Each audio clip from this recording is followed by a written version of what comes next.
compete in women's events. Then, by the end of that year, the LPGA and USGA updated their policies in a way that would make Davidson ineligible going forward. And that is what makes this case so explosive.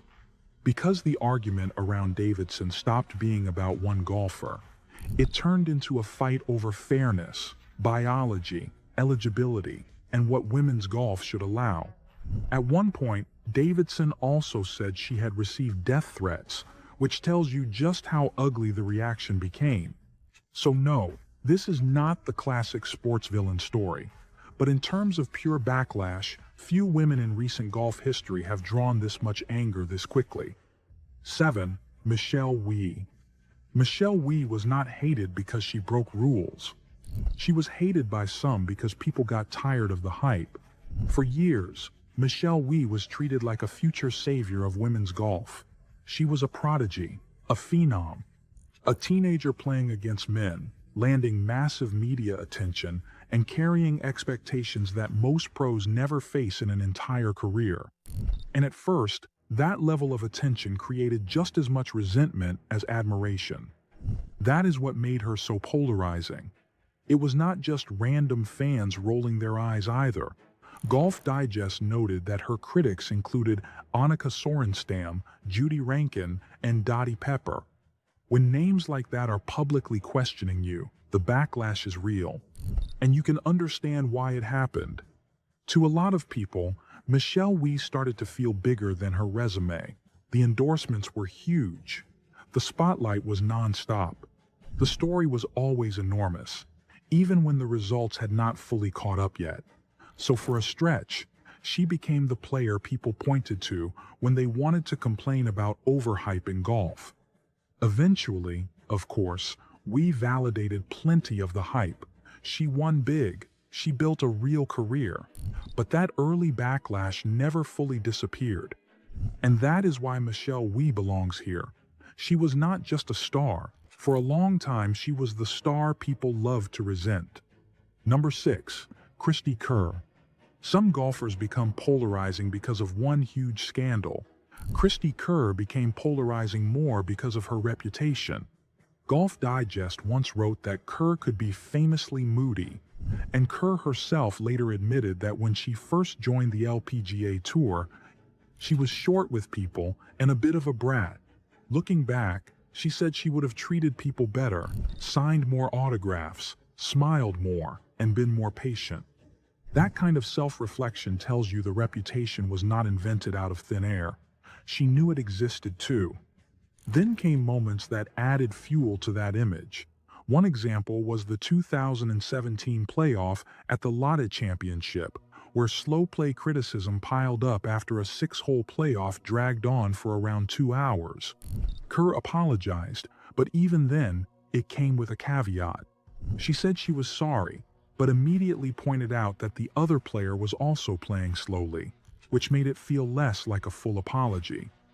So her story is not about some scandal, it is about friction. Cristie Kerr was the kind of player who could wear people down. She had the talent and the resume, but also an intensity that could make her easier to respect than to love. And sometimes, in sports, that is more than enough to land you on a list like this.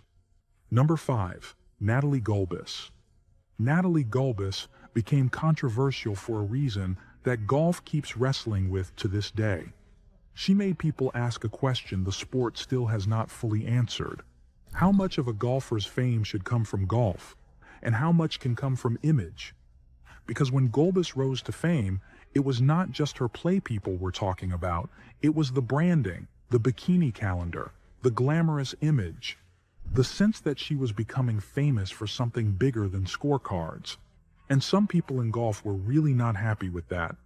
The Guardian put it brutally, saying there was little doubt Gulbis was selling sex rather than well-struck 6-irons.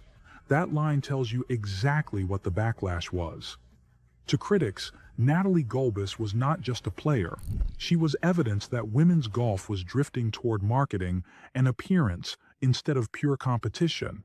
Now, whether that was fair is another conversation. Because Gulbis did not create that system by herself, she played within it, and arguably benefited from it. But once she became the most visible symbol of that approach, she also became the easiest target. That is why she works so well on this list. She represents a very specific kind of golf resentment, the kind aimed at players who become bigger celebrities than their results alone might justify. Number 4. Jan Stevenson. If Natalie Gulbis was the modern version of that controversy, Jan Stevenson was the original one. Long before social media, long before influencer golf, Stevenson had already become one of the most divisive figures the women's game had ever seen. And that is not an exaggeration. Stevenson was talented enough to matter, glamorous enough to stand out, and controversial enough to split opinion for years. What made her so polarizing was not just her image, it was what her image came to represent. She became tied to the LPGA's broader effort to market women's golf through sex appeal, magazine covers, glamour shots, a public image that often overshadowed her actual ability. And the moment that starts happening, the golf world usually breaks into two camps. One side says, this helps the sport grow. The other says, this cheapens the sport. Stevenson ended up right in the middle of that fight. That is why she ranks higher than Gulbis, because with Jan Stevenson, the controversy feels bigger, more foundational. She was one of the first major women's golf stars to become the center of a real identity crisis for the sport. Number 3. Babe Didrikson-Zacharias. Babe Didrikson-Zacharias is one of the greatest athletes who ever lived. But easy to like? Not always. What made Babe so fascinating is that the same thing that made her unforgettable also made some people uncomfortable. She was dominant, outspoken, ultra-competitive, and not even a little interested in pretending to be humble. LPGA's own bio recalls her famous line, "Who is going to finish second?" and says that it was that brashness that rubbed some of her peers the wrong way. And honestly, of course it did. Think about the era she was in. Women were not expected to carry themselves with that kind of swagger, but Babe did it anyway. She did not soften her confidence to make other people comfortable. She did not hide how great she thought she was.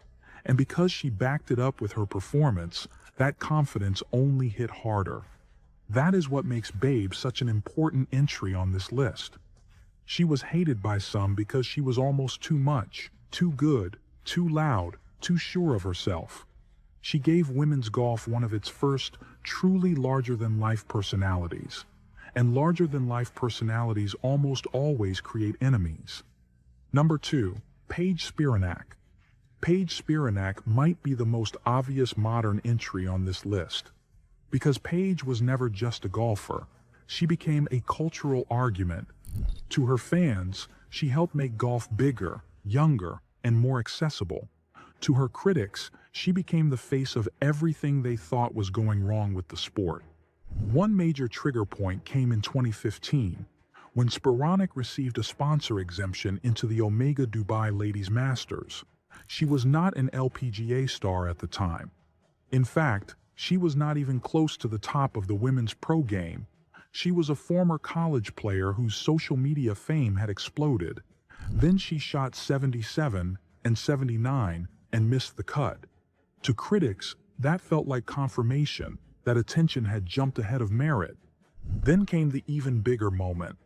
In 2016, Golf Digest put Paige on the cover of its Innovators and Influencers issue instead of Lydia Ko, who at the time was the top-ranked player in women's golf.